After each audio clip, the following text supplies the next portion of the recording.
When we find ourselves in situations like that, when a reaction comes up, just pause. Ask yourself, where is my reaction coming from? Is it a response of a hurt ego? Do I feel diminished by the other person? And am I trying to punish them for it? Or does my response come from my deepest love and understanding? So many times the answer is very clear, that it's coming from the sense of separation. But that's very good to see that. So just take yourself apart from the situation, have some distance in the conflict, attend to the separate self that feels hurt or slighted or diminished. And then when that is no longer present, come back to the situation and respond to it. So that's the part I'm interested in, the attending to it. You know, sometimes they're very sticky. I'm curious what you and others that you've worked with do with a sticky, sense of self. What in that moment, if there's questions you ask or ways of remembering, the questions, kind of yes, what you. The ways are really the ways that we elaborate here. Ask yourself, find the self that is hurt. Try to find in your experience this hurt entity. Go in search of it. You won't find it. It's just the sense of, there's no entity, right? Yes, it's just the experience. But your of that. reaction is on behalf of that no entity. When you discover there is no entity at the heart of this response, how can the response stand?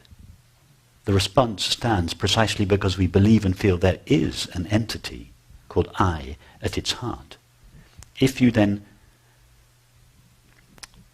give your attention, if you try to find this I, in other words, if the attention ceases being directed outwards towards the object, person or situation, but it goes back in search of this I, it won't find the separate self on whose behalf the reaction is rising. If you go on back, the I that you find is the true I of infinite consciousness or original mind. Now, original mind is not feeling diminished by the situation. Original mind cannot be diminished or aggrandized by any situation. So you trace your way back in this way, and you can use any of the means that we've been using here, and you can make up your own pathways. Once you've taken yourself back there, then you go out again to the situation, but you stand as yourself, that cannot be diminished or aggrandized or hurt or changed or moved or upset or by any situation, and then respond. To begin with, it may take us some time to walk ourselves back through all these layers of reactivity to establish what we essentially are. But as we become more and more accustomed to tracing our way back to our essential self, the pathways get shorter and shorter. And sometimes this reactivity may arise, and we see it, and just the seeing of it is the dropping of it. It's instantaneous. The gap between seeing it and dropping it is no longer a 20-minute pathway. The pathways get shorter and shorter until you no longer have to walk yourself back. You just see it and, old habit, drop it. And then you relate. That's good, openly. Thank you. That's clear. So even before you've met someone, there is a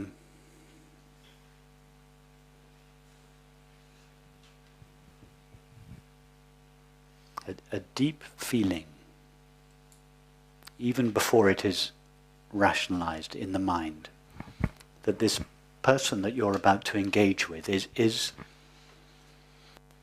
a threat to you.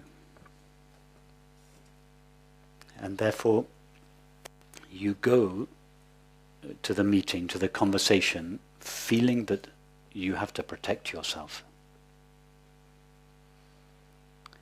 And everything that takes place in the conversation, not everything, but much of what takes place in the conversation is simply a reflection of that feeling that you have, that you need to protect yourself, you need to defend yourself against the other, against the threat of the other. Surprise, surprise, the other does feel threatening.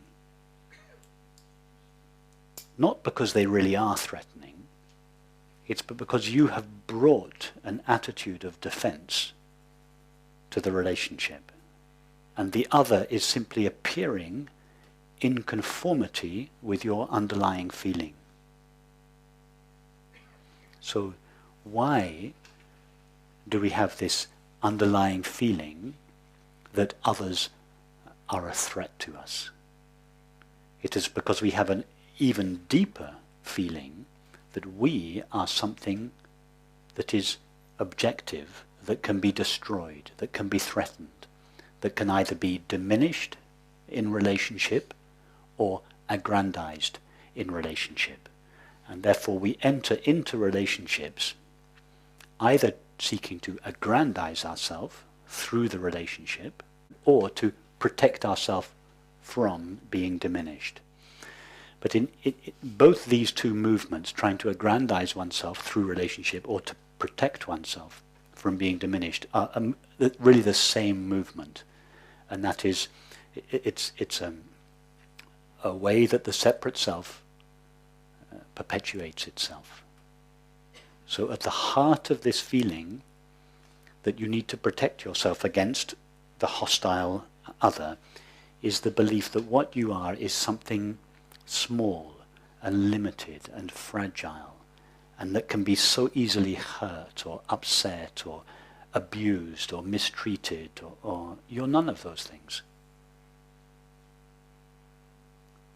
How could you abuse the empty space? What could you do to the empty space of this room to upset it or hurt it?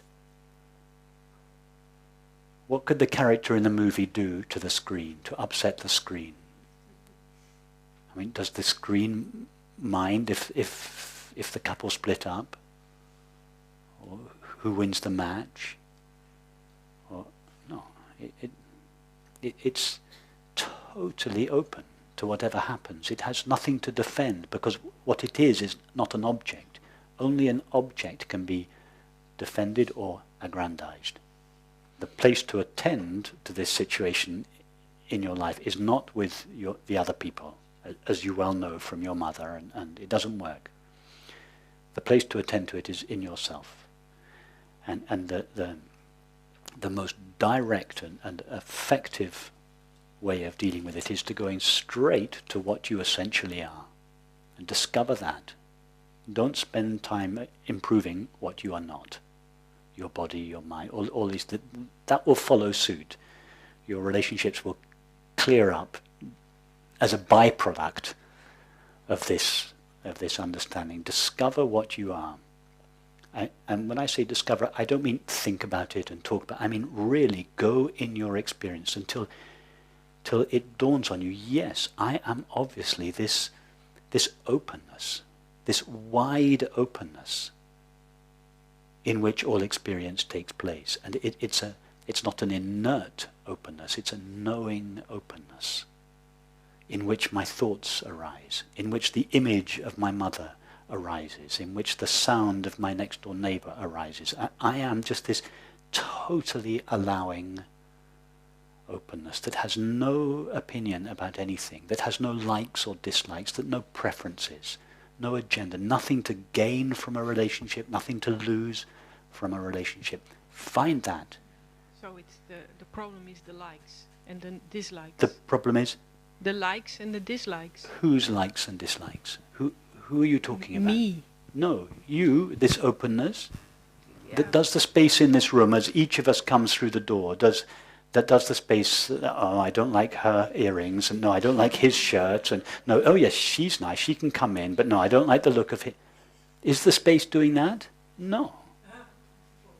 You are this openness, this aware, empty openness, in which all your thoughts, all your likes and your dislikes and everything else take place. Your likes and dislikes are for thought, not for you. They are for thought. It's thought that does the liking and the disliking.